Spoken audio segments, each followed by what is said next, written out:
Hello, I'm Joyce Barrett. Welcome to today's webinar. Webinars are brought to you through the generosity of Heritage Ohio supporters. We invite you to join us by visiting the Heritage Ohio website. Heritage Ohio's mission is helping people to save the places that matter, build community, live better. Today's presentation is on the grant programs offered through the Ohio Arts Council. We will be taking questions at the end of the presentation. If you have a question, please type it into the question box anytime during the presentation, and we'll get to all of them. Later this afternoon, you will receive an email from GoToWebinar with a link to the recording of this webinar, which you're welcome to share. We also post our webinars on the Heritage Ohio YouTube channel tomorrow, the next day. Please notice in your control panel to the right in the handouts box, we have a copy of this PowerPoint, the Ohio Arts Council brochure, and a grant writing tips page provided by the Ohio Arts Council. Today we have 3 presenters, so you can get to meet and get to know your regional program coordinators. First, we have Jim Saykash, the Western and Northern Central Ohio coordinator. Jim has been with the Ohio Arts Council since 2004 and is a graduate of OSU. Second, Brianna Dance is the program coordinator for Central and Southeast region of the state. Prior to joining OAC in 2013, she also worked for the Ohio Cultural Facilities Commission and is another OSU graduate. Third, we have Patrick Rohrenbeck, who coordinates the programs for the Northeastern region of the state. He's new to Ohio Arts Council, but has more than 20 years of arts nonprofit experience, and he's a graduate of the University of Dayton. With that, I am handing the controls over to Patrick. And I'm going to kick it off. This is, thank you, Joyce, and thank you, Patrick. He's going to be running the presentation, and you're going to be hearing from him very, very soon. But I wanted to first start off by saying thank you to Joyce for inviting us to talk about the Ohio Arts Council, and to all of you who are on this webinar for joining us today. I'm Brianna Dance, and I serve as one of 3 regional coordinators at the Ohio Arts Council who works with grants specifically for organizations. And today my team and I are going to provide an introductory overview of our agency. The Ohio Arts Council is predominantly a grant-making agency, so we'll talk about our grant programs to organizations, grants for individual artists, and also grants available specifically for arts education. So we're going to be touching on those 3 areas of grant programs, but we do more than just provide grants. We also have several programs and resources, and we'll briefly introduce you to those as well. And as Joyce mentioned, we will of course save some time at the end for questions. Okay.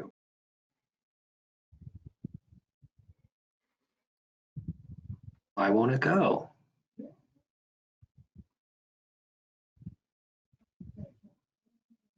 I think it will go. Oh, that's right. You said it takes a minute. I apologize. There's a lag. Hit backwards, hit forwards once to there. It gets a little constipated. Mm-hmm. But it should be going by now.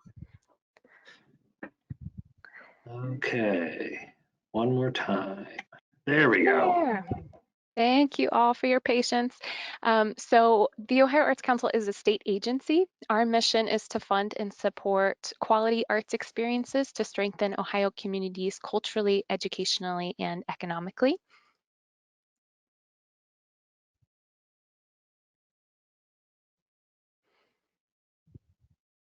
Thanks for bearing with us as we work through our slides.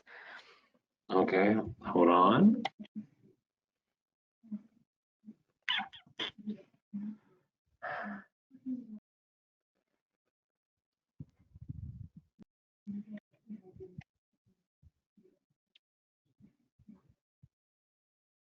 It's very temperamental today.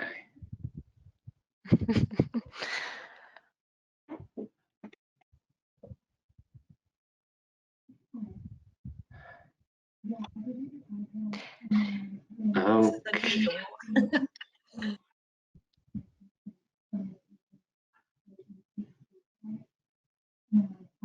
What? I'm pushing it. I'm trying. It worked once. I have faith it'll happen again. It did. Something's working at least one time. Goodness gracious. Try a backwards and a forwards.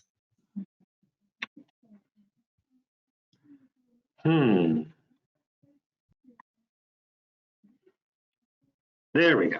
All right. Well, thank you all again for your patience, and thank you, Patrick, for manning the presentation. So we receive funding from the state legislature. Thanks to Governor Mike DeWine, Lieutenant Governor Husted, and state lawmakers, we are currently in a record-setting state appropriation of $40 million for the biennium. So that was a historic high for us. It surpassed our previous peak from more than 20 years ago. But we also received funding, a little over $1 million of federal funding from the National Endowment for the Arts, and that was supplemented by over $900,000 in American Rescue Plan funds administered by the NEA. And of course, all that federal funding is awarded out in grants. And for context, we awarded over 750 grants last July. July is usually when most of our grants are approved, but that number, of course, continues to grow with grant awards happening with grant deadlines later in the year.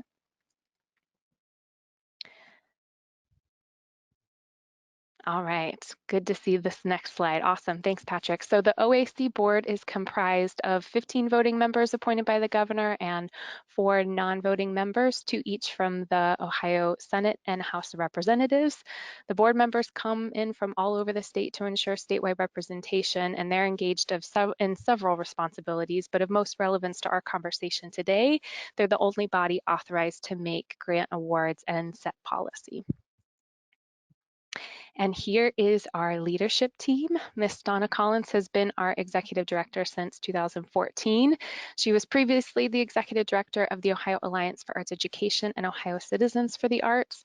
And she travels around the state quite a bit, so you may have already met with her, or if you haven't, you may soon once this pandemic settles down. And our deputy director, Dan Katona, has been a long tenured OAC staff member, and he's been deputy directing since Donna joined our staff.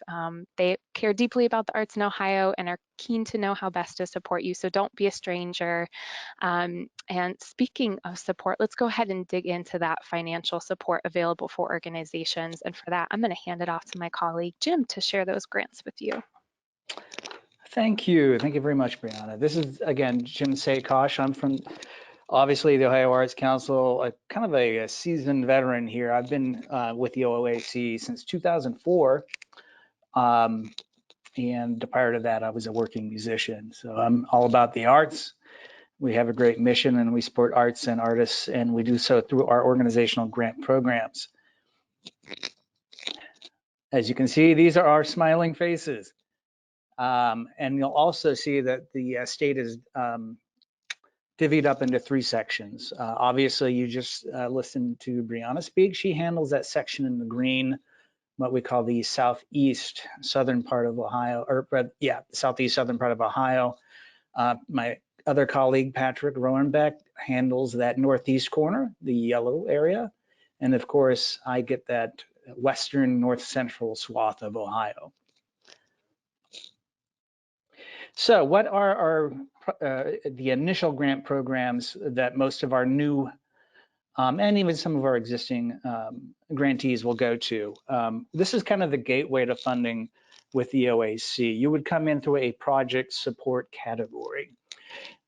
Just kind of as a side note, most of our grant funding decisions are made through what we call peer panels. So it's folks like yourself, arts administrators, that we call in to read, score, basically adjudicate the funding that received from these grant categories. And the key thing about understanding project grants as a gateway grant and the peer panel process is that if you get 2 of these grants, like Arts Start or Arts Next, within a 4-year span, this makes you eligible for what we call operating support. It means you establish a track record of adjudicated funding and response, and stewardship of a grant from start to finish. And the advantage of getting those later on to get to operating support is that usually those are multi-year grants. 4 years in one grant category, and for those with budgets under 50 is a 2-year grant cycle. Keep that in the back of your mind as you're applying for these project grants. So back to the project grants. Aptly named, Art Start is the first one that we'll talk about. This is kind of a catch-all, serves a broad swath of grantees and projects. And we spread the wealth on this one probably further and more broadly than we do the other grant categories. It's a simple project grant that you can request and receive funding from ranges between $1,000 and $5,000. Of course, most of our grants require that you show a one-to-one cash match, but no worries, because you can have anticipated match at the time of proposal, because at this point it is indeed just a proposal. If you are funded and you at the end of the year, you'll submit a final report showing where that actual match came from.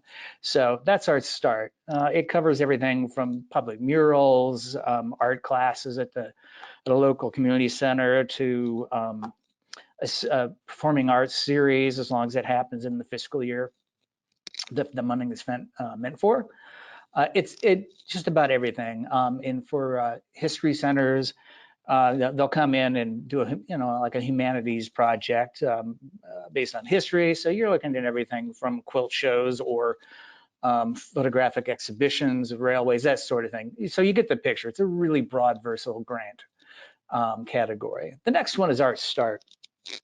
This grant category is open to new folks as well, but we also some of our tenured grantees. But the idea of this is that we would like the grantees to show that they're doing things above and beyond what they normally do. The funding is also more too. I mean, you can get more funding out of it as well. So you're looking at grants between $7,500 to $20,000. One-to-one match, of course, it can be any combination of confirmed or anticipated funding. But the thing about this, we're looking for grantees to send in proposals that show that they're doing something a little bit different and substantially different than what they normally do, or that is completely innovative. Something even shows a bit of risk. I mean, you can fail forward or succeed forward with it. Doesn't matter. It's a great grant category that basically focuses on innovation. Another project grant category, not adjudicated by a peer panel, but internally, is our capacity building grant program. This is the kind of grant category that seeks to fund not your programming per se. It will award folks funding to do things internally. So if you're an organization that wants to do a strategic plan and you have a consultant that you would like to bring in to help your organization grow internally to build professionally, capacity building is the kind of funding that you want to look to. This grant category, unlike the other two, has 2 deadlines. And I failed to mention the deadline for those others, which were March and April. But capacity building has a July 1 deadline that covers activities for the full fiscal year. And if you miss that first deadline, there's a second deadline. It covers everything for the second half of that year. Again, you can send staff to professional development conferences. You can bring in somebody to help you develop documentation and do transition planning, or long range or short range organizational planning, develop strategies for a capital campaign, not to do the capital campaign, but to develop the strategies, that sort of thing. So you get the picture. This is all about internal, inward-facing development for an organization. Also, we have a grant category that I handle for the whole state, which we call Building Cultural Diversity. So if you're an organization that is 50% or more made up of a singular ethnic designation, Hispanic, African American, et cetera, or Appalachian would also qualify. So 50% or more of any of those designations, and your art form that you want to have funded matches that designation, you would look to Building Cultural Diversity. The grant is, it'll grant funding between $1,000 and $3,000, but The wonderful thing about this, it's a good doorway program for newer emerging organizations who don't have a lot of resources for match. So we make that match 50%, not a 1-to-1, but a 50% match, of which half of that match can be demonstrated in kind contributions. So if you request a full 3 and you want to show half of the match in cash, $750, the other $750 could be an in-kind contribution. So it's pretty versatile and forgiving. The idea of this program is to get folks to do cultural programming that matches their organization makeup and to get them in the doorway with the OAC to lead to bigger and better things in terms of grant programs. Other project grant support categories include arts learning. These are peer adjudicated also, something to note. So they would count towards that history working towards operating support if you choose to do that. These categories are handled by colleagues of ours in the arts learning department, Jared Small and Chiquita Mullins-Lee.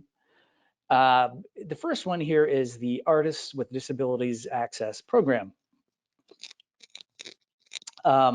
This is not really an arts learning category. I got ahead of myself, but that's what I'll have my colleague talk about that. I'm sorry.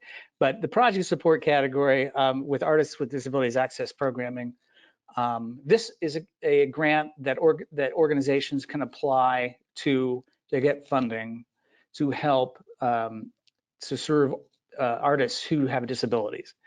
Now, it's not for the general programming that serves those artists. It's actually art funding that is directed to that artist to help that artist thrive and build their skills and so on. This is handled, and I'll correct myself, by Chaz O'Neill, Artist Programs and Percent for Art Coordinator. So we can give you some information on that if you contact us or look at our website. The Ohio Artists on Tour is another program or service that we do.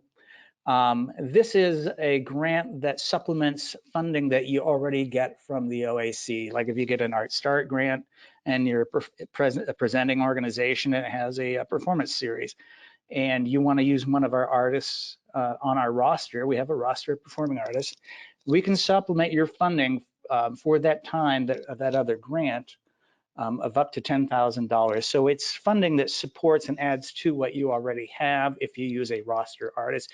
Please get with Brianna Dance to learn more about that. She handles that for the entire state.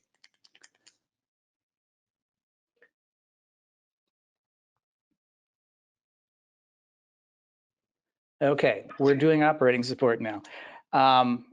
For operating support, I mentioned earlier, if you establish a grant history with us, you can receive funding that covers multiple years, something that you can use to budget, forecast into the grant cycle for which the funding is allotted. You still send us something every year to update us, but if you apply to, for example, sustainability, and you're awarded funding, that funding cycle is 4 years. For arts access, that's 2 years. The big difference between the two is that if your budget's over $50,000 a year in terms of operating budget, you would apply to sustainability. For arts access, it's for the organizations with budgets under $50,000. And as you can see, the funding is based for sustainability is actually based on your operating budget that you verify with us through various documentation, and there's a formula that creates that funding. But the advantage is you have something to bank on. It relieves administrative burden. You don't have to submit a full application to a panel for review, et cetera. Arts access, the same way.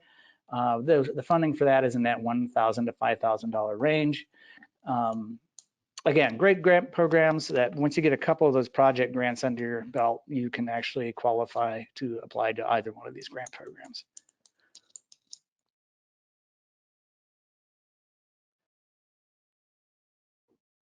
Okay, this was working so well before. And I kind of stole your thunder there, Patrick. I started talking about that arts learning stuff, but we'll get to that pretty soon, folks. This is live. There we go. There we go. There we go. Take it away. I think it must be me. I must be the curse. But Oh. thank you, Jim. When it gets to me, my slides don't. It's okay. Thank you, Jim, for talking about the grants for organizations. So all of those are inclusive of arts education activities, but we also have a set of grants and a team dedicated exclusively to arts education. And our team is comprised of Chiquita Mullins-Lee and Jared Small. They really understand the power of arts education. Chiquita is a writer and also a former teaching artist, and Jared was or is a former music educator. So let's talk a little bit about their grants, and I should warn you, they are the ones that manage these grants, not myself. So if you have a question about these, they're going to be your most knowledgeable go-to, and I'm happy to connect you with them. Okay, so first we have Arts Partnership. This program really supports projects or programs with arts education at its core. The grant program is designed to fund collaborative, in-depth arts learning experiences that develop the creative abilities of learners. And there's an opportunity to receive a lot of money. It's up to $25,000 and it's a 2-year grant. So that means up to $25,000 per year. It is a 2-year grant, and the last deadline was last year in 2021. So the next opportunity to apply will be in calendar year 2023. So there's plenty of time to read the guidelines and see if it's a fit for what you plan to do in the upcoming years, and have a conversation with Chiquita. Next up is Teach Arts Ohio. This, in its essence, funds artist residencies in schools. More specifically, the OAC will fund the teaching artists to work within the schools, and the OAC will pay 100% of the teaching artist fees, and there's not a match requirement. The residency can range from just a few days or to a full school year, but the residency of the teaching artist must mirror a full school day. So it's not just a 1-hour workshop they're providing, but it's an all-day engagement. And it's important to note that this is to supplement but not supplant arts instruction in schools. And I'll repeat that since it's super important. This is not a replacement for arts educators, all the wonderful arts educators that are out there, but to add to what's already happening in the classroom by licensed certified teachers and administrators. And schools from pre-K to 12th grade are eligible to apply for this funding, and the deadline is February 1 of every year. So it's coming up here in just a couple weeks. And lastly is Big Yellow School Bus. This is another grant program that is specifically for schools. It funds the transportation costs associated with field trips to cultural institution or arts events. And there's not an established deadline with this program. It's rolling. We just ask that you submit the request 8 weeks prior to your field trip. And one of the programs that our agency provides in partnership with the National Endowment for the Arts, the Poetry Foundation, and all the other state arts agencies is Poetry Out Loud. This program is a contest that encourages students to learn and recite poetry, to receive cash prizes and money for their schools and libraries. The national championship prize is $20,000. It's pretty enticing. So if you're interested in learning more about this program, I encourage you to take a look at our website or contact Chiquita. And that really covers the grant specifically for arts education. I'm going to hand it off to Patrick to talk about the opportunities for artists. Thank you, Brianna. Now let's see if I can speak and chew gum and forward this PowerPoint. Like Brianna said, when it comes to arts learning, there is actually a team that focuses on Ohio artists. That team, see, here we go. So it is not just you, Brianna. There we go. Here is our artist programs team. It's Kathy and Chaz. They are the ones that handle all of the following programs that are offered by the Ohio Arts Council. The first is our Individual Excellence Awards. This is an award that is done every year, but because there are so many categories, we've broken it down. Odd years, you see choreography, criticism, fiction, nonfiction, etc. And then on even years, it's craft design, design arts illustration, and so forth. This past year was the choreography, criticism, and fiction and nonfiction. The award is $5,000.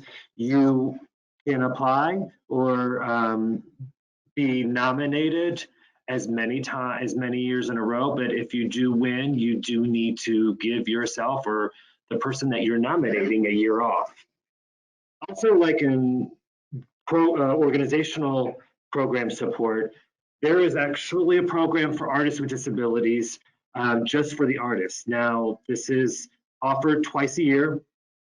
The big thing about this is that Kathy and Chaz will never allow access or ability barriers to keep an artist from being able to apply. So if there are any special needs that an artist has, so that they can actually apply for this grant, Chaz and Kathy will work with them to make sure everything is set up so that they can successfully submit an application. Next, we have the traditional arts apprenticeship. This is a program that links a master artist with 1 to 2 apprentices. This is an application that is actually submitted by the master artist, not by an apprentice. It is also allowed to have for the master artist to be from out of the state of Ohio if the specialty does not have a master in the state. But the apprentice or multiple apprentices do need to live in the state of Ohio and work in the state of Ohio. And now we have our Ohio Heritage Fellowship. This is almost like a Lifetime Achievement Award. And this is also a nomination. And it is discouraged to be self-nominated. We encourage others to nominate an artist, an educator, administrator, a community leader for this, like I said, Lifetime Achievement Award. The Ohio Arts Council also oversees the Ohio Poet Laureate. And if you have any questions about that, Kathy is the perfect person to talk to. And she will be able to guide you to Carrie's website, because Carrie does offer lectures and presentations to groups if that is something that you would like to explore. The next 2 programs, Percent for Arts, that is actually something that the Ohio State Legislature passed, and it is a project for any public building that is either being built or remodeled or renovated, that a portion of the funds that have been allocated by the state legislature goes to creating public art at that building or facility. This is not something that an organization can apply for. It's just something that we're very proud of, that we're continuing to work to ensure that public art is available to everyone around the state. Kathy and Chaz would probably have my hide if I did not remind you about the Ohio Artist Registry. This is a registry for any Ohio artist, no matter what your discipline, genre, or form. It is a great way for the artist to get an online presence. It is also an opportunity for others to go to the site and if they need to commission a piece of work, or they're looking for a certain type of art form, there's a list of artists that they can check out and see if that would be something that would fulfill their needs. So it's a great opportunity for artists, and we're very happy to be including all artists of all art forms. And this is a great honor of mine. We have our investment office. This is the team that you go to when it comes to getting the money if you are awarded an OAC grant. They are the Dia Foley, Kim Turner, Carla Osterley, they are the people that you would go to if you have any issues with a check being sent or a direct deposit, or if you have any questions about your grant once it's been awarded to you. They are also the team that are the first to review your final reports, and that's something else that I want to reinforce, that final reports are due for all of our grant programs, or for most of our grant programs, if not all, 30 days after the completion of the project. So when you get a grant agreement, it'll say the beginning date and the end date. Most end dates are June 30th because that's our fiscal year. So your final reports are due on July 30th. So they're the team that gets that ball rolling for the rest of us in order to move you along so that you have the opportunity to once again apply for a grant with the Ohio Arts Council. So to sum a lot of this up, we have an online grant platform called Artie. This is the platform that manages all your grant applications for you. And it manages all the contacts within your organization that actually have access to your grant applications. And it is a great way to manage and keep track, especially if you're trying to accumulate those 2 grants within a 4-year period to make you eligible for a sustainability or arts access grant. And I want to reinforce, we believe so much in privacy and security. So this is a very secure and private site. And it is, again, a great tool for you. So it's a great resource to begin managing maybe your financial strategic planning, because you know when grants applications are open, when the deadlines are, and everything like that. So it is a great system, and we are very pleased to be able to offer that to you. And now I'm going to pass it on to, I believe, Jim. Is that correct? Yeah, let's do that. You can tell during the time of COVID that Jim? yes, Okay. You got me? Yeah, I got you. Okay, here we go. Yeah, this is how webinars and teleworking and everything works. There's a couple glitches here and there, but we'll work through it. So let's talk a little bit about let's overview opportunities and how we engage at the OAC through our various resources. There we go. So we have a lot of opportunities here to engage folks out throughout the state through things like webinars.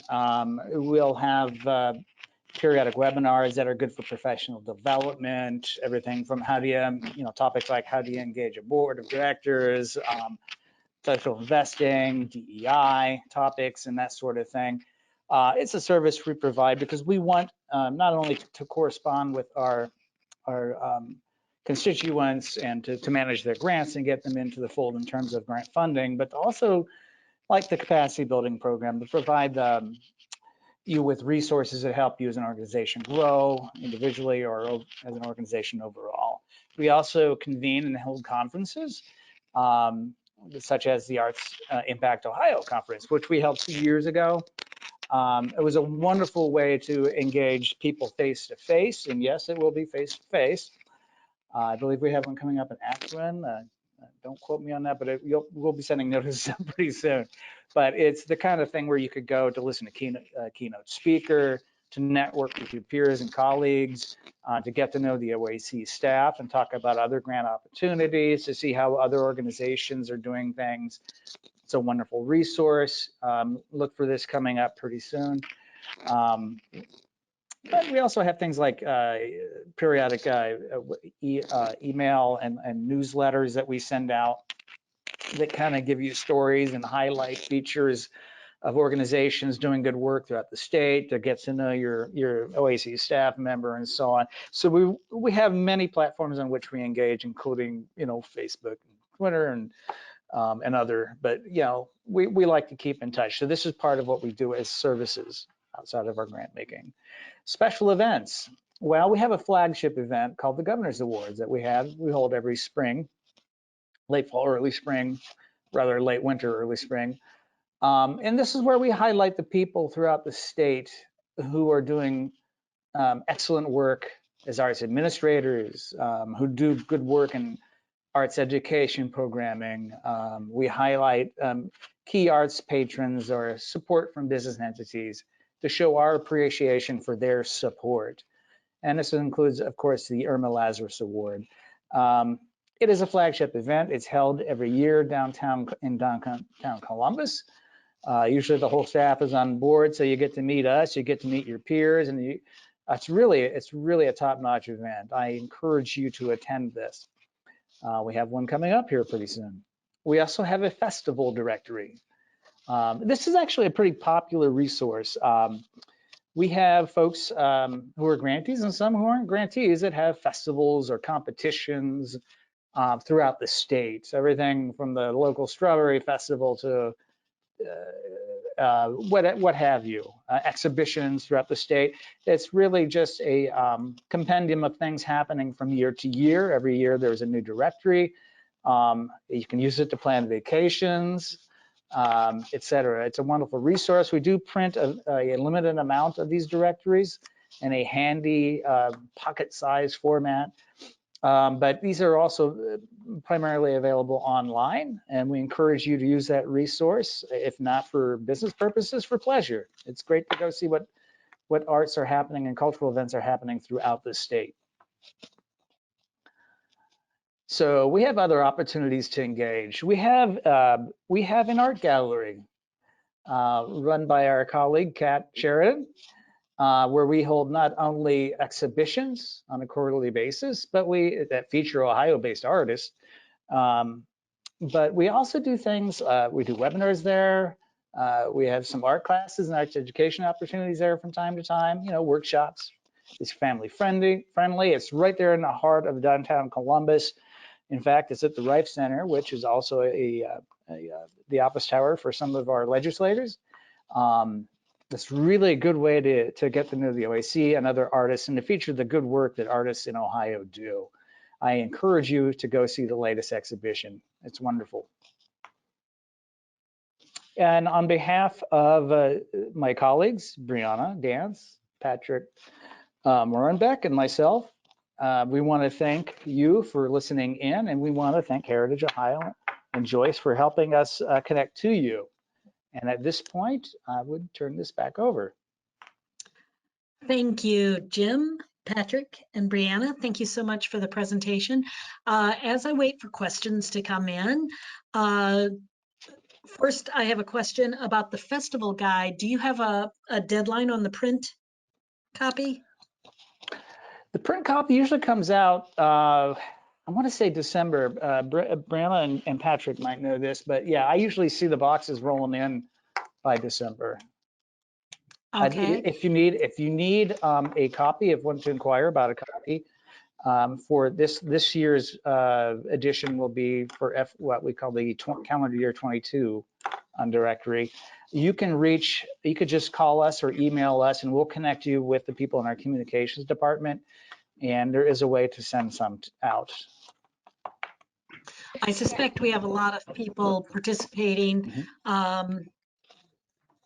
who might want to add festivals, and I wondered what the deadline was for them submitting their festival. Gotcha. Yes, usually in the fall. Usually in the fall is when we have an online submission window.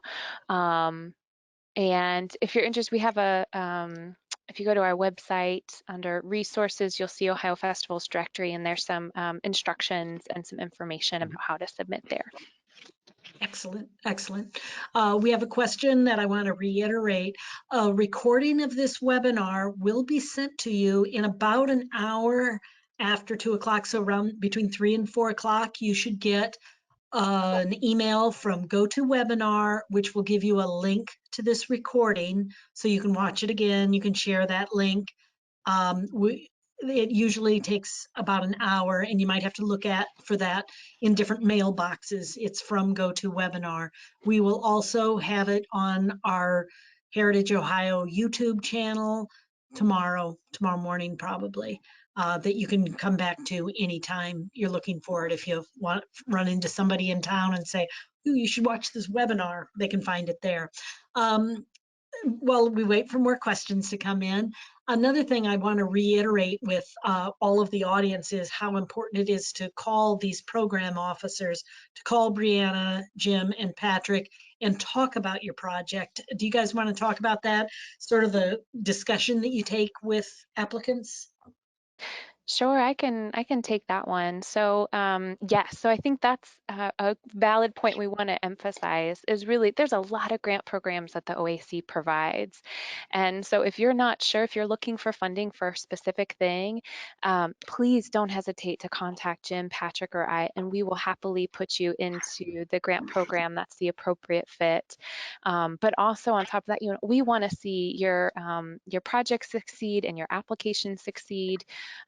Through our panel process. So we also have an option that you can request feedback on a draft of your application. And Jim, Patrick, and I will take a look at your draft and bring our experiences and from sitting and listening to these panel reviews and what panelists have said, and some feedback that they provided on past applications. We can bring that to your application to hopefully help strengthen it, give you some feedback and suggestions. Of course, once you hit that submit button, that's when the application has to speak for itself and we have to sit back. But we're happy to help along the way if you have questions or want us to take a look.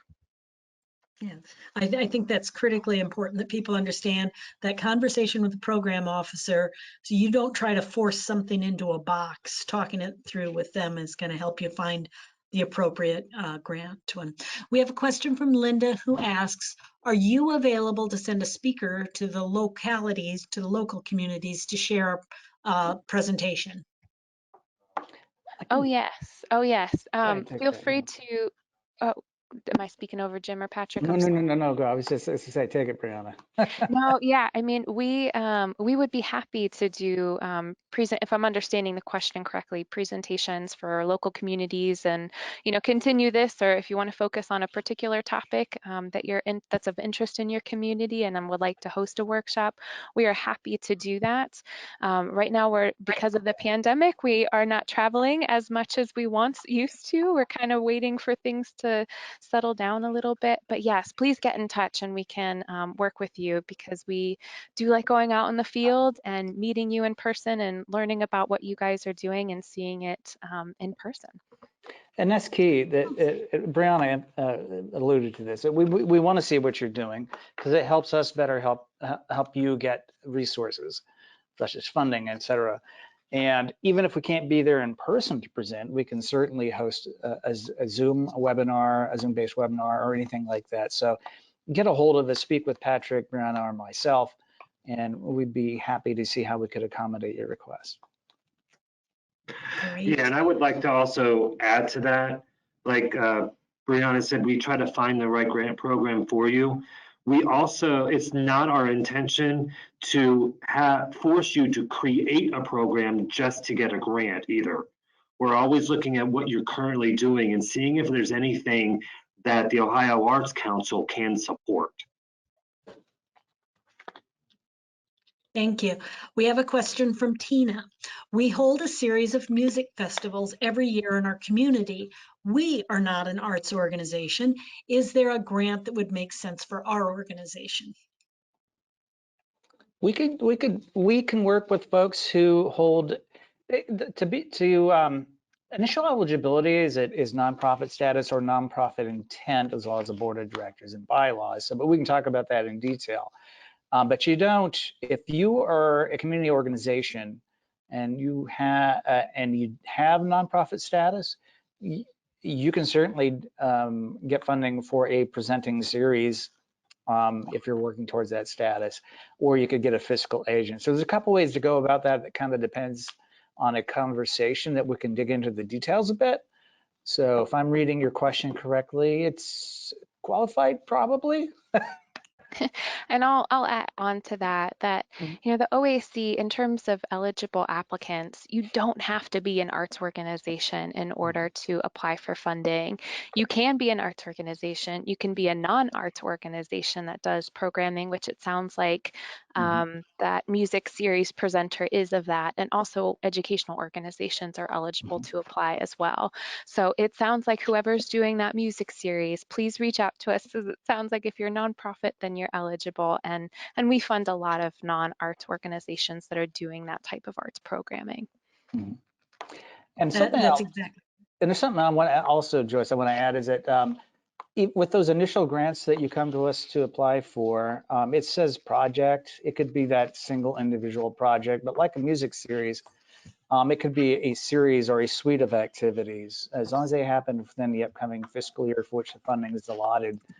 Maybe I'm heading off some questions here, but yeah, we can work with you on that. And that's kind of our role as program coordinators, is to dig into the details with a conversation and see if we can't get you past the finish line.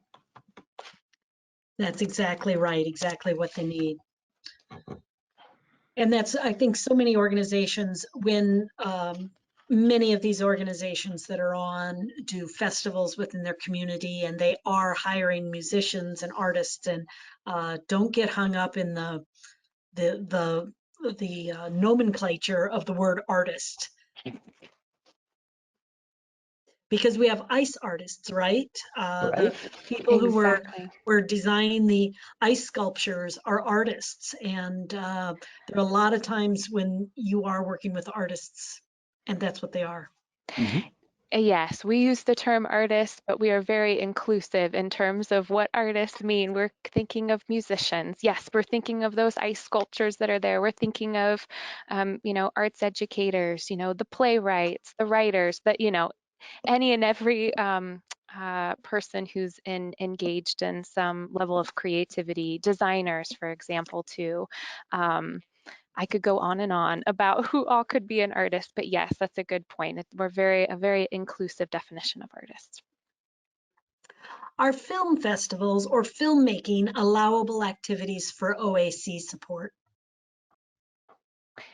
Yes, we actually fund several film festivals around the state. So yes, please get in touch with us if we are not funding you right now and you're doing a film festival.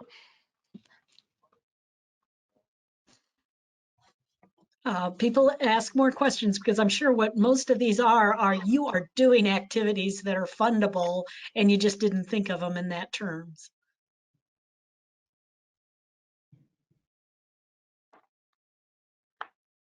As I wait for a few more questions to come in, Heritage Ohio wants to thank the Ohio Arts Council for support that they provide us through a supporting organizations grant that enables us to do additional activities with all of you throughout the state. We're very appreciative to that. And so as a grantee, we use RT to fill out the grant, to fill out the reports. Don't be afraid of it. It is not a difficult one at all. It advances very quickly.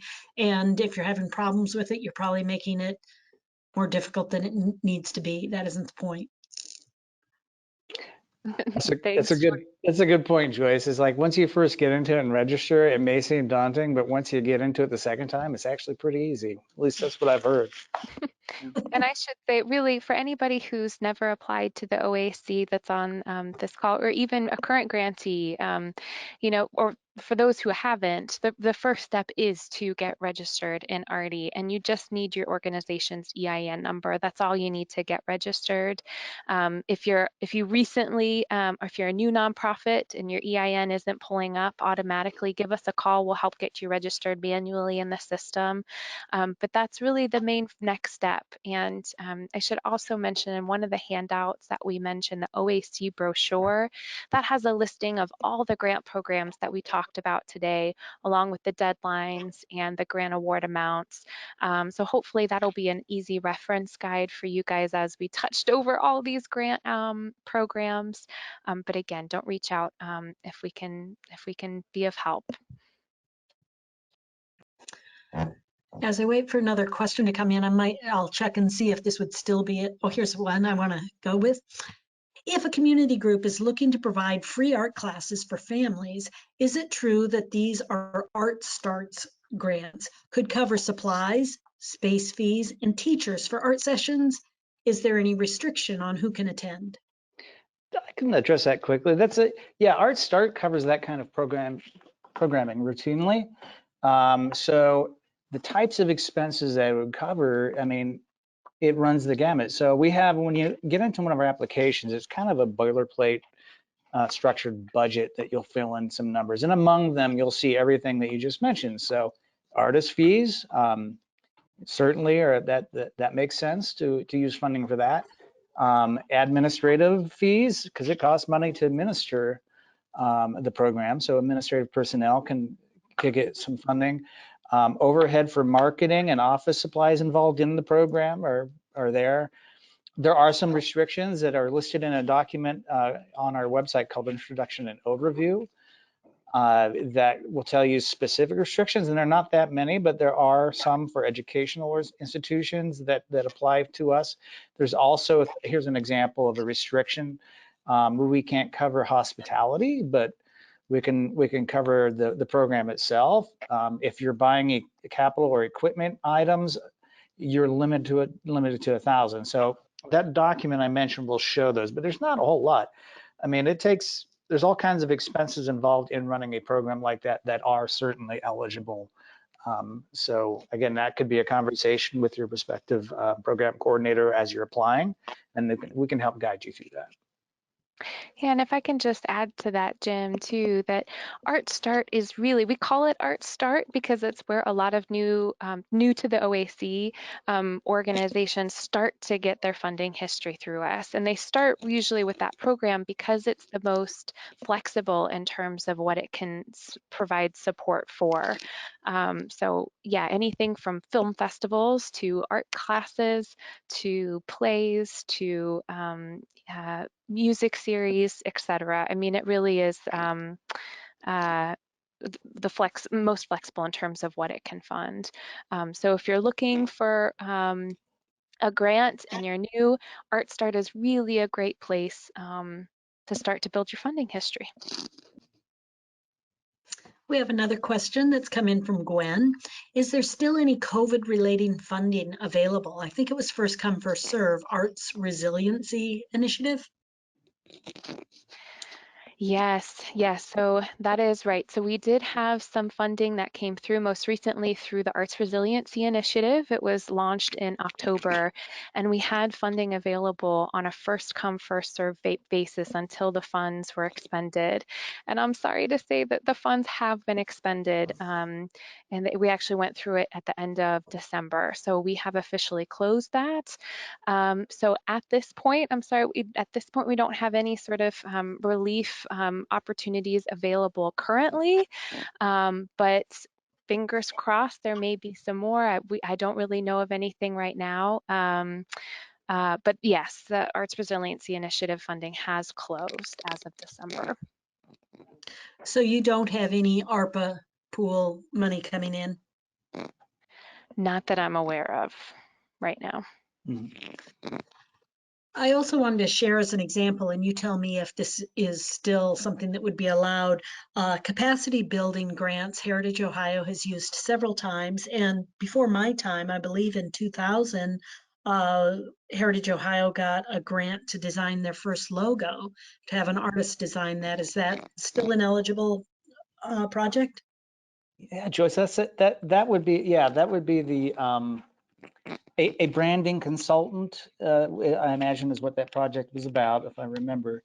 But yeah, it's about the consultant and bringing them in, or the consulting organization, and consultants plural, to help you design brand and create a strategy. And that's the same kind of internally focused capacity that the grant program still to this day would cover. Yeah, and that's what I want to express to all of our listeners is there is so much more opportunity. It's call the program officer, talk about your greatest needs, and you might be surprised what's really eligible for funding.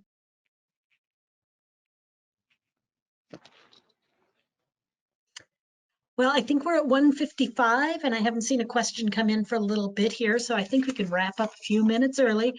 Again, watch for an email from GoToWebinar, which will provide you a link to this recording, or tomorrow morning you can go to the Heritage Ohio YouTube channel. Usually that email comes out from GoToWebinar in about an hour, so I would look for it around 3 o'clock.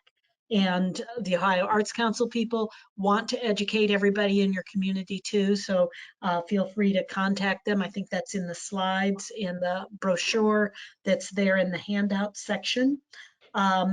So thank you everyone for attending the webinar today. We have a few webinars scheduled for February, so you can check the Heritage Ohio calendar, and we'll be sending emails out about those too. Thank you all. Thank you. Thank you. Thank you.